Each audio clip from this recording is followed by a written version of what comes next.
In this video, we shall discuss the recurrence relation of Bessel's function along with its proof. So, recurrence relations are relations between Bessel's function of different order. The first recurrence relation is d dx of x raised to n jn of x is equal to x raised to n jn minus 1 of x. So, we shall prove this by definition of Bessel function. So, by definition, jn of x is summation r equal to 0 to infinity minus 1 to the power r upon r factorial gamma of n plus r plus 1 into x by 2 raised to n plus 2r.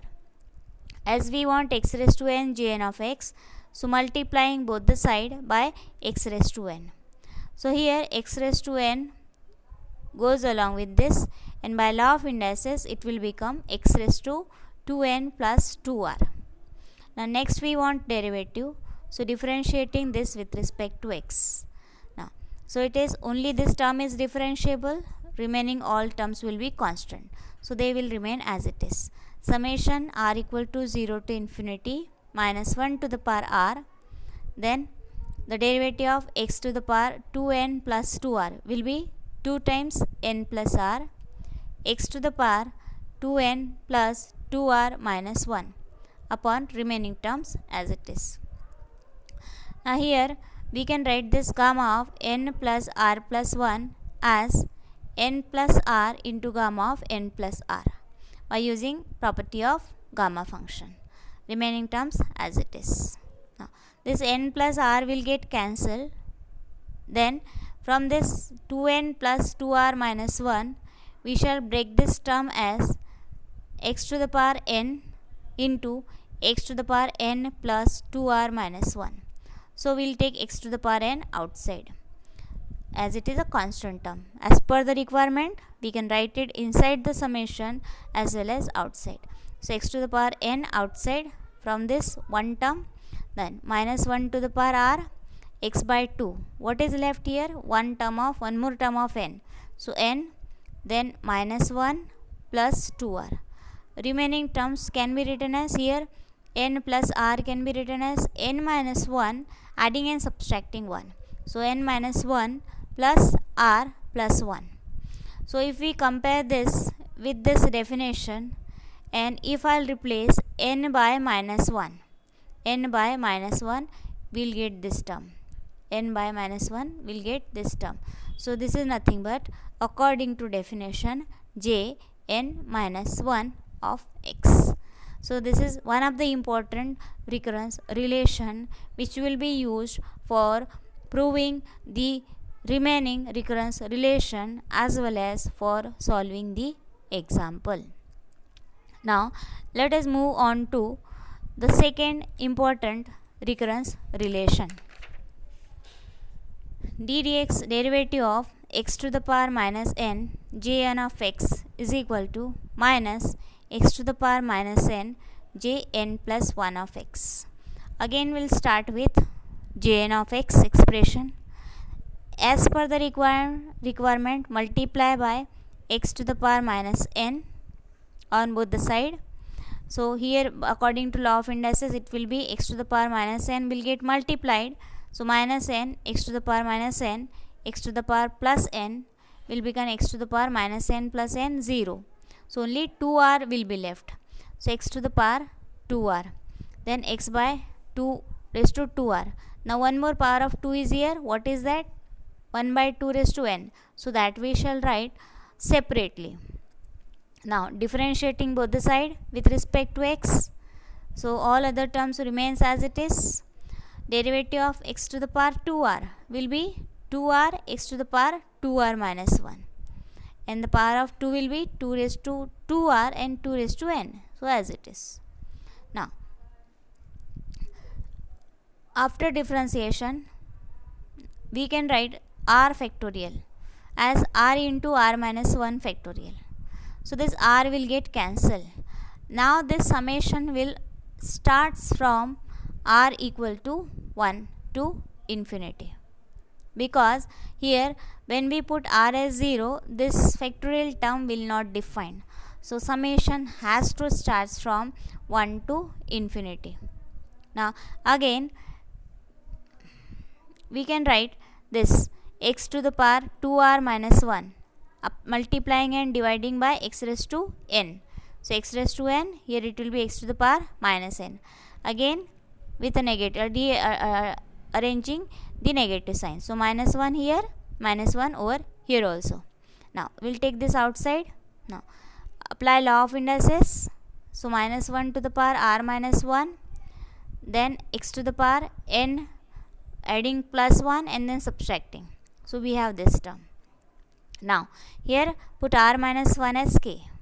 When r is equal to lower limit, that is 1, k will be 0. And when r tends to infinity, k will be infinity. So applying this over here, so it is minus x to the power minus n, summation from k equal to 0 to infinity, minus 1 to the power k, k factorial, x to the power n plus 1, 2, r minus 1 is k, so 2k, gamma of n plus 1 plus k plus 1. So if we observe this, this is nothing but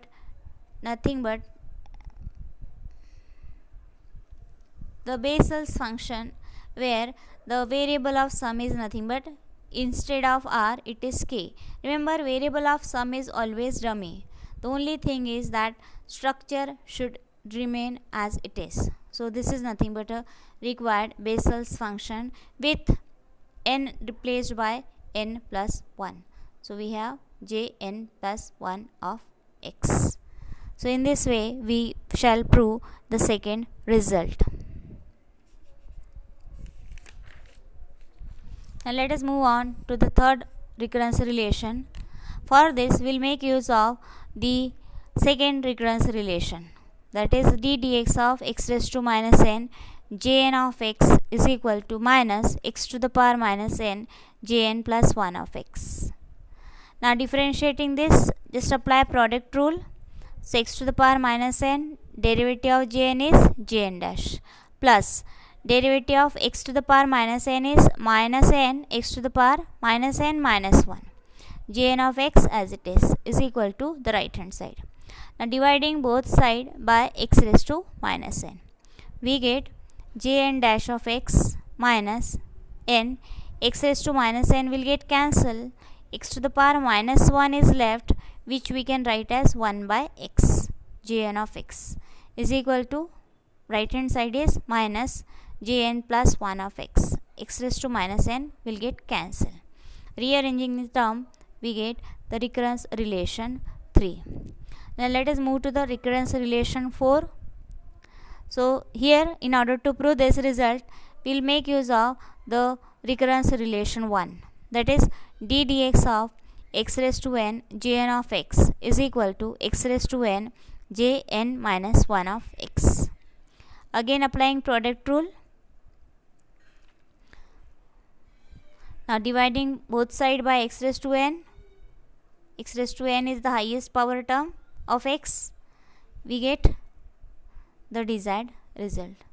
Now the question is how to decide whether we have to make use of the recurrence relation 1 or recurrence relation 2.